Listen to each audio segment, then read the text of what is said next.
recognition, it was the response. Young people around the world began discovering Carlo's story. His image, smiling, casual, approachable, appeared in youth groups, college campuses, and religious education classrooms. He didn't look like the stained glass saints. He looked like someone you'd sit next to in class. And that was precisely the point. Teenagers who had dismissed the faith as irrelevant or outdated encountered Carlo and thought, if he could do it, maybe I can too. He became the patron saint of the internet generation before it was official, a title that spread organically through social media and youth ministry. Carlo had become exactly what Mary promised, proof that sanctity was possible in the modern world, that you didn't have to retreat from culture to be holy, that ordinary life could be the path to heaven. 2 promises fulfilled. The website spread worldwide. Carlo became a sign for his generation, beatified with record speed. But there was still a 3rd promise, the one Carlo had been most excited about, the one his mother had kept partially hidden for years. After Carlo's beatification in 2020, journalists and pilgrims would ask Antonia the same question. Did Carlo say anything else? Did he know this would happen? And Antonia would smile in a way that suggested she was holding something back. There was a 3rd promise, she'd say. But Carlo made me wait to share it fully. He said people needed to see the first 2 promises come true before they could understand the 3rd. For years, she'd hint at it. In interviews, she'd mentioned that Mary had promised something about Carlo's mission continuing, that there was more to the story. But she'd always stop short of the full details. Then, in 2023, something shifted. The cause for Carlo's canonization had advanced. A 2nd miracle was being investigated, a woman in Costa Rica who had been healed of severe head trauma after her family prayed to Carlo. The medical evidence was compelling. The Vatican investigators were optimistic. And Antonia decided it was time to reveal what Mary had actually promised Carlo about his death, about what happens after, about the real reason Mary had visited him in that hospital room. Because the 3rd promise wasn't just about Carlo's future, it was about the nature of death itself, about the communion of saints, about how heaven and earth are more connected than we realize. In an interview in late 2023, Antonia finally shared the full details of what Carlo had told her that day. And when people heard it, many wept. Because if Mary's 3rd promise is true, and the evidence suggests it is, then everything we fear about death is wrong. Here's what Carlo told his mother in that hospital room. Here's the 3rd promise Mary made.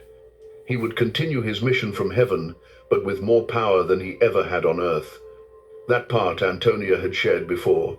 But here's what she hadn't revealed. Mary told Carlo specific details about how this would work. Mary promised Carlo that his death at 15 was not a tragedy or a life cut short. It was a transition. From heaven, he would have more power to help people than he ever could on earth. His intercession would be sought by thousands, then millions. People would pray to him, this teenage boy, and graces would flow. Healings would occur. Conversions would happen. Lives would change.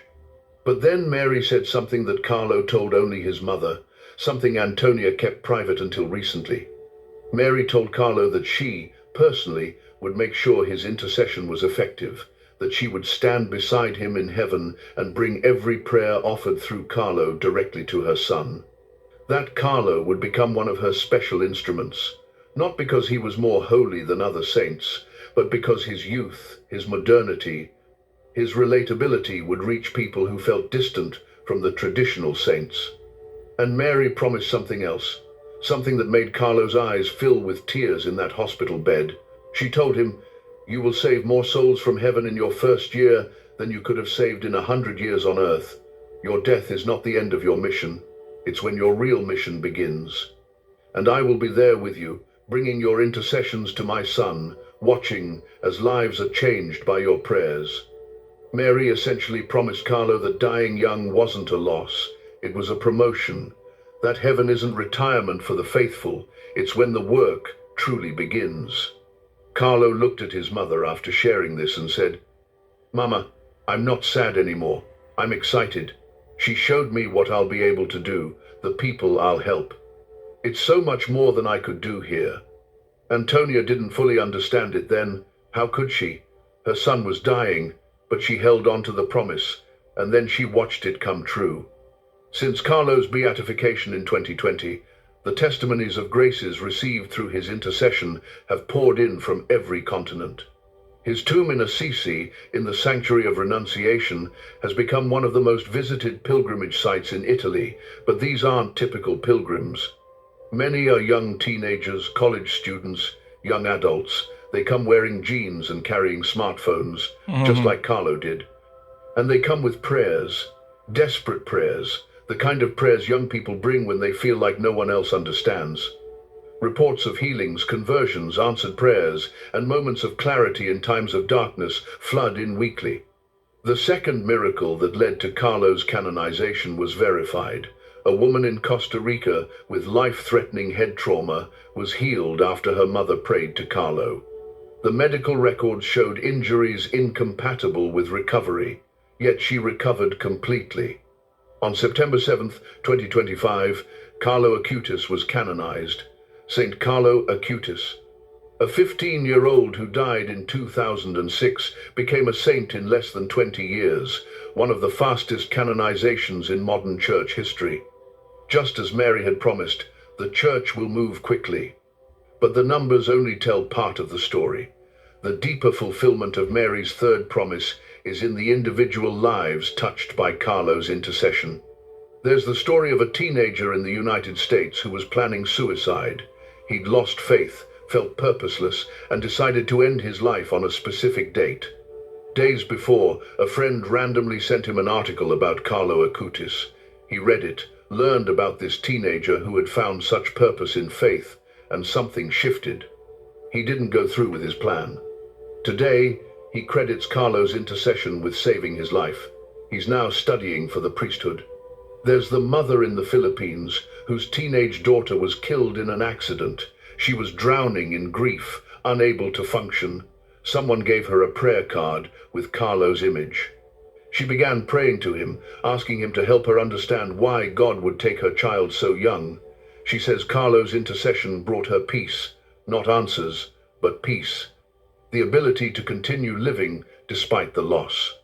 There are countless young people who have returned to Mass after encountering Carlo's story, who started praying the rosary because he did, who decided to use their tech skills for evangelization because he showed them it was possible, who faced illness or death with more courage because Carlo had shown them how. A young man in India with terminal cancer learned about Carlo. He was terrified of dying so young. He was only 19. He started praying to Carlo, asking him to help him face death with faith. In his final weeks, his family said he achieved a peace they couldn't explain. He died saying the rosary, just like Carlo. Mary's promise that Carlo would continue his mission from heaven, that his intercession would be powerful, that she would personally ensure his effectiveness as an intercessor, all of it is happening. The boy who died at 15 has become one of the most invoked young saints in the church.